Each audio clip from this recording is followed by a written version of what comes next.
അനുഗ്രഹിക്കപ്പെട്ട നല്ല സമയത്തിനായി ഞാൻ ദൈവത്തെ സ്തുതിക്കുന്നു, സ്തോത്രം ചെയ്യുന്നു. ദൈവവചനം ശ്രവിച്ചുകൊണ്ടിരിക്കുന്ന എല്ലാ ദൈവമക്കൾക്കും വീണ്ടും വരാമെന്നരുളി ചെയ്തവനായ കർത്താവായ യേശു ക്രിസ്തുവിൻ്റെ ധന്യനാമത്തിൽ ഞാൻ എൻ്റെ സ്നേഹവന്ദനം അറിയിക്കുന്നു. ഇന്നത്തെ അല്പസമയത്തെ ചിന്തയ്ക്കായി ലൂക്കോസ് എഴുതിയ സുവിശേഷം 10-ാം അധ്യായം 20-ാം വാക്യം നമുക്ക് വായിക്കാം. എങ്കിലും ഭൂതങ്ങൾ നിങ്ങൾക്ക് കീഴടങ്ങുന്നതിലല്ല, നിങ്ങളുടെ പേർ സ്വർഗത്തിൽ എഴുതിയിരിക്കുന്നതിലത്രേ സന്തോഷിപ്പിൻ. അനുഗ്രഹിക്കപ്പെട്ട ഒരു വേദവാക്യമാണ് നാം കേട്ടത്. യേശു 12 ശിഷ്യന്മാരെ തിരഞ്ഞെടുത്തു. അവരനേക കാര്യങ്ങളെ പഠിപ്പിച്ചു. തൻ്റെ ക്രൂശീകരണത്തിന് മുമ്പ് തന്നെ സുവിശേഷീകരണത്തിൻ്റെ ആവശ്യം യേശു അവരെ അറിയിച്ചു. ശിഷ്യന്മാർ കാണെ കുരുടന്മാരെ സൗഖ്യമാക്കി, മുടന്തരെ കുതിച്ച് ചാടുമാറാക്കി, മരിച്ചവരെ ഉയർപ്പിച്ചു. 5 അപ്പം കൊണ്ട് 5000 പുരുഷന്മാരെ യേശു തൃപ്തരാക്കി. 2 ചെറുമീൻ കൊണ്ട് അനേകർക്ക് വിളമ്പിക്കൊടുത്തു. ഇതെല്ലാം കണ്ടുകൊണ്ട് ശിഷ്യന്മാർ അത്ഭുതപ്പെടുന്നുണ്ടായിരുന്നു. തൻ്റെ ക്രൂശീകരണത്തിന് മുമ്പും ശേഷവും താൻ ചെയ്യുന്ന പ്രവൃത്തികളെക്കാൾ കൂടുതൽ അത്ഭുതങ്ങൾ പ്രവർത്തിക്കേണ്ടവരാണ് തങ്ങൾ എന്ന് ശിഷ്യന്മാർ മനസ്സിലാക്കിയില്ല. ശിഷ്യന്മാരുടെ വിശ്വാസം വർദ്ധിക്കുവാൻ തക്കവണ്ണം അവരുടെ അവിശ്വാസത്തെയും ഹൃദയകാഠിന്യത്തെയും യേശുവിനെ ശാസിക്കേണ്ടി വന്നിട്ടുണ്ട്. ശിഷ്യന്മാരുടെ ജ്ഞാനം വർദ്ധിക്കേണ്ടതിന് അവരുടെ ബുദ്ധിയെ യേശുവിനെ തുറക്കേണ്ടി വന്നിട്ടുണ്ട്.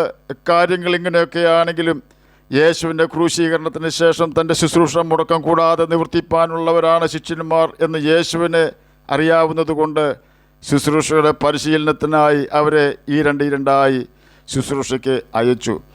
എങ്ങനെ ശുശ്രൂഷിക്കണം എന്നും എവിടെ താമസിക്കണമെന്നും വ്യക്തമായ മാർഗനിർദ്ദേശങ്ങൾ യേശു അവർക്ക് കൊടുത്തിരുന്നു. ശിഷ്യന്മാർ യേശുവിനെ അനുസരിച്ചു. അതുകൊണ്ട് തന്നെ ശിഷ്യന്മാർക്ക് ലജ്ജിക്കേണ്ടി വന്നില്ല. ശിഷ്യന്മാർ എവിടെയെല്ലാം ചെന്നു അവിടെയെല്ലാം അത്ഭുതങ്ങൾ നടന്നു. ശിഷ്യന്മാരുടെ വാക്കുകളിൽ തന്നെ പറഞ്ഞാൽ ഭൂതങ്ങളും അവർക്ക് കീഴടങ്ങി. അവർ വളരെ സന്തോഷത്തിലായിരുന്നു. അവർ വലിയ കാര്യമാണെന്ന് ചിന്തിച്ചിരുന്നതാണ് ഭൂതങ്ങളുടെ കീഴടങ്ങൽ.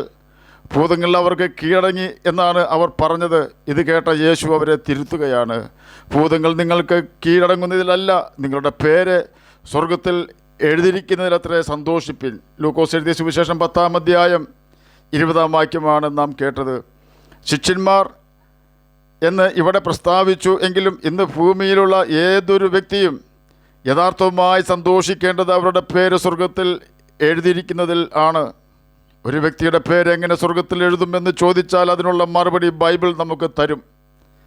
അതിനു മുമ്പായി ഭൂമിയിലെ ചില കാര്യങ്ങൾ നമ്മുടെ അറിവിലേക്ക് പറഞ്ഞതിന് ശേഷം ബൈബിളിലെ മറുപടി നമുക്ക് പരിശോധിക്കാം.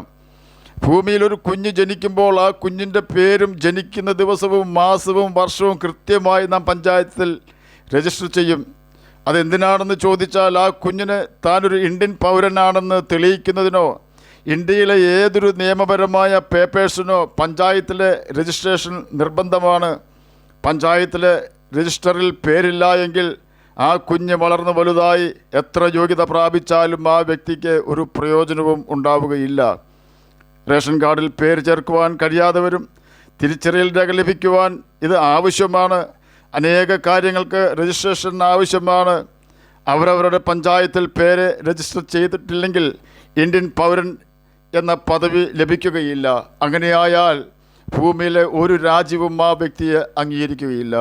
അതുപോലെ തന്നെ നമ്മുടെ പേര് സ്വർഗത്തിലെ രജിസ്റ്ററിൽ ചേർത്തില്ല എങ്കിൽ ദൈവത്തിന് നമ്മെ സഹായിക്കുവാൻ കഴിയുകയില്ല. കാരണം സ്വർഗത്തിൽ പേരില്ലാത്തവരുടെ പേര് നരകരാജാവിൻ്റെ ബുക്കിൽ എഴുതിയിട്ടുണ്ടായിരിക്കും. ഏതൊരു വ്യക്തിയുടെ പേരും ഏതെങ്കിലും ഒരു സ്ഥലത്ത് എഴുതിയിരിക്കും. ഒരു രാജ്യത്തിൻ്റെ പൗരനെ മറ്റൊരു രാജ്യം സ്വീകരിക്കണമെങ്കിൽ ആ രാജ്യത്തിൻ്റെ നിയമങ്ങൾ അംഗീകരിക്കേണ്ടത് അത്യാവശ്യമായിരിക്കുന്നത് പോലെ സാത്താൻ്റെ രാജ്യത്തിലെ അംഗങ്ങളായിരുന്ന നമ്മെ സ്വർഗരാജ്യത്തിലെ അംഗങ്ങളായി മാറ്റുവാൻ ദൈവം ഒരു വ്യവസ്ഥ വെച്ചിട്ടുണ്ട്. അത് നമുക്ക് യോഹന്നാൻ എഴുതിയ സുവിശേഷം 1-ാം അധ്യായം 12-ാം വാക്യത്തിൽ കാണുവാൻ കഴിയും. അതിപ്രകാരമാണ് രേഖപ്പെടുത്തിയിരിക്കുന്നത്: അവനെ കൈക്കൊണ്ട് അവൻ്റെ നാമത്തിൽ വിശ്വസിക്കുന്ന ഏവനും ദൈവമക്കളാകുവാൻ അവൻ അധികാരം കൊടുത്തു. ഈ വാക്യത്തിൻ്റെ യഥാർത്ഥ അർത്ഥം ഇപ്രകാരമാണ്: നമ്മെ നിയന്ത്രിക്കുവാൻ യേശുവിന് അധികാരം നാം കൊടുത്തുകൊണ്ട് യേശുവിനെ നമ്മുടെ രക്ഷിതാവായി സ്വീകരിച്ചാൽ ദൈവത്തിൻ്റെ മക്കളാക്കി നമ്മെ തീർക്കുവാൻ ദൈവം നമുക്ക് അധികാരം തന്നിട്ടുണ്ട് എന്ന് സാരം. അതിന് നാം ചെയ്യേണ്ടത്, യേശുവെ, ഞാൻ പാപിയാണെന്ന് അംഗീകരിക്കുന്നു. എൻ്റെ പാപങ്ങൾക്ക് വേണ്ടിയാണ് അങ്ങ് ക്രൂശിക്കപ്പെട്ടതെന്ന് ഞാൻ വിശ്വസിക്കുന്നു. എൻ്റെ പാപം അങ്ങ് ക്ഷമിച്ച് അങ്ങയുടെ രക്തത്താൽ എന്നെ കഴുകി എന്നെ അങ്ങയുടെ മകനാക്കി മകളാക്കി തീർക്കണമേ എന്ന് നാം പ്രാർത്ഥിക്കുക എന്നതാണ്. ആ സമയം തന്നെ നമ്മുടെ കഠിന പാപങ്ങൾ യേശു ക്ഷമിച്ചു തരികയും അവൻ്റെ ആത്മാവിനാൽ അവൻ നമ്മെ നിറയ്ക്കുകയും ചെയ്യുന്നു. ആ സമയം അതിക്രമവും പാപവും നിമിത്തം ദൈവവുമായി ആശയവിനിമയം ചെയ്യുവാൻ കഴിയാത്ത വിധം മരിച്ച നമ്മുടെ ആത്മാവ് വീണ്ടും ദൈവവുമായി ബന്ധപ്പെടുവാൻ തക്കവണ്ണം നിർജീവമായ അവസ്ഥയിൽ നിന്നും അഥവാ മരിച്ച അവസ്ഥയിൽ നിന്നും ഉണർന്ന് ജീവൻ വയ്ക്കുന്നു. ആ നിമിഷം മുതൽ നമുക്ക് വീണ്ടും പാപബോധവും നല്ല മനസ്സാക്ഷിയും ഉണ്ടാകുന്നു. ഇതിനെയാണ് വീണ്ടും ജനനം എന്ന് പറയുന്നത്. നാം നമ്മുടെ പാപങ്ങളെ ഏറ്റുപറഞ്ഞ് ഉപേക്ഷിച്ച് മാനസാന്തരപ്പെടുന്ന സമയത്താണ് നമ്മിൽ പുതുജനനം അഥവാ വീണ്ടും ജനനം നടക്കുന്നത്. ഈ ജനനം നടക്കുമ്പോൾ നമ്മിൽ മാനസാന്തരം നടക്കുകയാണ്. നാം പുതിയ ഒരു സൃഷ്ടിയായി തീരുകയാണ്. ആദാമ്യ പിതൃത്വം നമ്മിൽ നിന്നും മാറി ഒടുക്കത്തെ ആദാമായ കർത്താവായ യേശുക്രിസ്തുവിൻ്റെ പിതൃത്വം നമുക്ക് ലഭിക്കുകയാണ് ചെയ്യുന്നത്. ഇപ്പോഴാണ് നമ്മുടെ പേര് സ്വർഗത്തിൽ എഴുതുന്നത്. ഇങ്ങനെ നമ്മുടെ പേര് സ്വർഗത്തിൽ എഴുതുമ്പോൾ നരകത്തിൻ്റെ അധിപനായ സാത്താൻ്റെ പുസ്തകത്തിൽ നിന്നും നമ്മുടെ പേര് മാഞ്ഞു പോകുന്നു. യേശു ശിഷ്യന്മാരോട് പറഞ്ഞ വാക്കിനർത്ഥം നിങ്ങളുടെ പേര് നരകത്തിൻ്റെ പുസ്തകത്തിൽ നിന്നും മാറ്റി സ്വർഗത്തിലെ ജീവപുസ്തകത്തിൽ എഴുതിയതിനാൽ സന്തോഷിപ്പിൻ എന്നാണ്. ജീവപുസ്തകത്തിൽ നമ്മുടെ പേര് എഴുതിയിട്ടില്ല എങ്കിൽ എന്താണ് പ്രശ്നം എന്ന് നാം ഒരുപക്ഷെ ചിന്തിച്ചേക്കാം. വെളിപ്പാട് പുസ്തകം 20-ാം അധ്യായം 15-ാം വാക്യത്തിൽ ഇപ്രകാരം രേഖപ്പെടുത്തിയിരിക്കുന്നു: ജീവപുസ്തകത്തിൽ പേരെഴുതി കാണാത്ത ഏവനെയും തീ പൊയ്കയിൽ തള്ളിയിടും. യേശു ഈ തീ പൊയ്കയെക്കുറിച്ച് പറഞ്ഞിരിക്കുന്നത് അവിടെ തീ കെടുന്നില്ല, പുഴുച്ചാകുന്നില്ല എന്നാണ്. തന്നെയുമല്ല രാവും പകലും അവിടെ ഒരു സ്വസ്ഥതയും ഉണ്ടാവുകയില്ല എന്നാണ് യേശു പഠിപ്പിച്ചിട്ടുള്ളത്.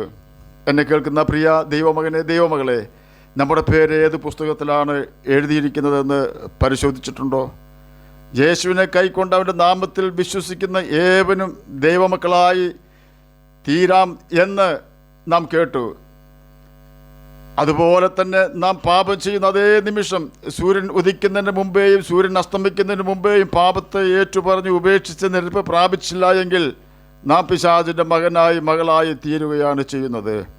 നാം പിശാചിൻ്റെ മകനും മകളുമായി തീരുവാനുള്ള ഏറ്റവും ചെറിയ യോഗ്യത സഹോദരനെ മൂട എന്ന് വിളിക്കുന്നതും സഹോദരനെതിരെ ഹൃദയത്തിൽ ദോഷം ചിന്തിക്കുന്നതും ജനത്തിൻ്റെ ഇടയിൽ ഏഷണി പറഞ്ഞ് നടക്കുന്നതും സൂര്യൻ അസ്തമിക്കുവോളം കോപം വെച്ചുകൊണ്ടിരിക്കുന്നതും മറ്റുള്ളവരെ ആക്ഷേപിക്കുന്നതും നിന്ദിക്കുന്നതും ആണ്. ഈ പറഞ്ഞ ഏതെങ്കിലും കാര്യങ്ങൾ നാം ചെയ്താൽ നാം സാത്താൻ്റെ മക്കളായി തീരുകയാണ് ചെയ്യുന്നത്. ഓർക്കുക, നാം കേട്ട കാര്യങ്ങളെ പോലുള്ള ദൈവം വെറുക്കുന്ന ഏത് പാപം ചെയ്താലും അത് ദൈവത്തോടാണ് നാം ചെയ്യുന്നത്. മോശയോട് ദൈവം പുറപ്പാട് പുസ്തകം 32-ാം അധ്യായം 33-ാം വാക്യത്തിൽ കൂടി പറയുകയാണ്: എന്നോട് പാപം ചെയ്തവൻ്റെ പേർ ഞാൻ എൻ്റെ പുസ്തകത്തിൽ നിന്നും മായ്ച്ചു കളയും എന്ന്. യഹോവയുടെ പുസ്തകത്തിൽ നിന്നും നമ്മുടെ പേര് മായ്ച്ചു കളഞ്ഞാൽ അതേ സമയം തന്നെ നമ്മുടെ പേര് സാത്താൻ്റെ പുസ്തകത്തിൽ എഴുതുമെന്ന് നാം ഓർക്കണം. ആകയാൽ നമ്മിൽ അവകാശവാദം പറയുവാൻ സാത്താന് അവസരം കൊടുക്കാതിരിക്കുവാൻ നാം പിശാചിന് ഇടം കൊടുക്കാതെ ഒരു വിശുദ്ധ ജീവിതം നയിക്കണം. പാപത്തോട് പോരാടുന്നതിൽ നാം പ്രാണത്യാഗത്തോളം എതിർത്ത് നിൽക്കണം. പാപത്തോട് നല്ല പോർ പൊരുതണം. നമ്മുടെ വിശ്വാസം കാക്കണം. നിത്യജീവനെ പിടിച്ചുകൊള്ളണം. ആരും വിളിക്കാതെ കടന്നു വരുന്ന മരണം നമ്മെ പിടികൂടുമ്പോൾ നമ്മുടെ പേര് ജീവപുസ്തകത്തിൽ ഇല്ലാത്ത സാഹചര്യം ആണെങ്കിൽ മരണത്തിന് നമ്മെ പിടിച്ചു വയ്ക്കുവാനും യാതനാസ്ഥലത്ത് നാം എത്തുവാനും ഇടവരുന്നു. യേശുവിൽ പാപമില്ലാതിരുന്നതിനാൽ മരണത്തിന് അവനെ പിടിച്ചു വയ്ക്കുവാൻ അസാധ്യമായിരുന്നു എന്ന് അപ്പോസ്തല പ്രവൃത്തിയിൽ 2-ാം അധ്യായം 24-ാം വാക്യത്തിൽ രേഖപ്പെടുത്തിയിരിക്കുന്നു.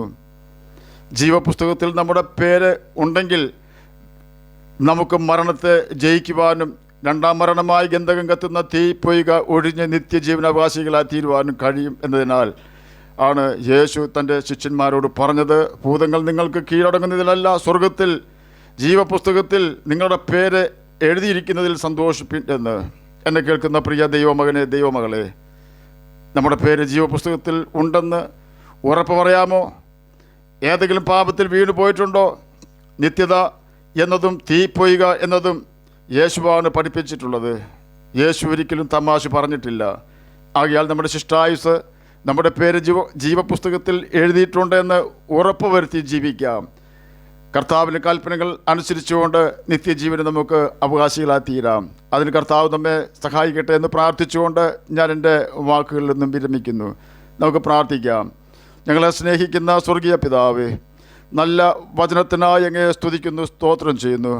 എന്നെ കേൾക്കുന്ന ഏതെങ്കിലും പ്രിയപ്പെട്ടവരുടെ പേര് ജീവപുസ്തകത്തിൽ എഴുതിയിട്ടില്ല എങ്കിൽ അവരുടെ പേര് ജീവപുസ്തകത്തിൽ എഴുതുവാൻ തക്കവണ്ണം മാനസാന്തരപ്പെടുവാൻ അവർക്ക് കൃപ കൊടുക്കണമേ എന്ന് പ്രാർത്ഥിക്കുന്നു.